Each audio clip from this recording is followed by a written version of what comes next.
प्याजे की सीरीज को हम आगे बढ़ते हैं एक नए प्रश्न की ओर। जैसे कि आपको पता है कथन कारण वाले प्रश्न बनाने में थोड़ा सा दिक्कत होता है, तो वैसे ही एक प्रश्न आपके सामने है, जरा देखिएगा क्या लिखा हुआ है। अमूर्त संक्रियात्मक अवस्था का बालक संरक्षण को समझ सकता है। यदि आप इस सीरीज को फॉलो कर रहे होंगे तो आपको पता होगा कि संरक्षण पर हमने पहले ही चर्चा कर ली है। तो बिल्कुल ये कथन सत्य है, तो एक तो सत्य है, दूसरा क्या है, इस अवस्था में परिवर्तनशीलता और विकेंद्रीकरण विकसित हो जाते हैं। अब समझिएगा ये भी सत्य है और रिलेट कर पा रहा है कि नहीं रिलेट कर पा रहा है बच्चा, अब इसको समझिएगा, क्योंकि अब तो हमको देखना पड़ेगा ना, दोनों दोनों सत्य है, लेकिन ये इसका समर्थन कर रहा है कि नहीं कर रहा है ये भी आपको समझना है।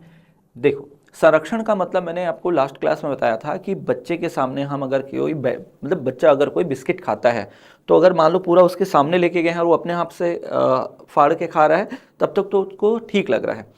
लेकिन यदि आप उसको फाड़ कर देंगे तो वो क्या लगेगा, नहीं नहीं चीज़ें चेंज हो गई है, मैं नहीं लूँगा, ये उसको बच्चे को समझ में आने लगता है और वो बच्चा पैकेट नहीं लेता। कौन सी अवस्था में, पूर्व संक्रियात्मक अवस्था में। लेकिन मूर्त संक्रियात्मक अवस्था में ऐसा नहीं है, पैकेट सामने फटाओ या पीछे फटाओ, बच्चे को पता है कितने बिस्किट आते हैं, कितना चिप्स आता है और कितना है इसमें। तो पहला सही है संरक्षण। अब ये कब हो पाता है, जब बच्चा उस चीज़ को परिवर्तनशील कर पाए, चेंज कर पाए और विकेंद्रीकरण कि एक ही समय पर वो सारे डायमेंशन को सोच पाए, तभी जाकर वो संरक्षण को क्या कर पाता है, अडॉप्ट कर पाता है। तो दोनों के दोनों सही हैं, दोनों के दोनों सही हैं और सही उसकी व्याख्या भी हो रही है। तो आपको लेना है क्या आंसर, ए, सही है भी और व्याख्या भी कर रहा है।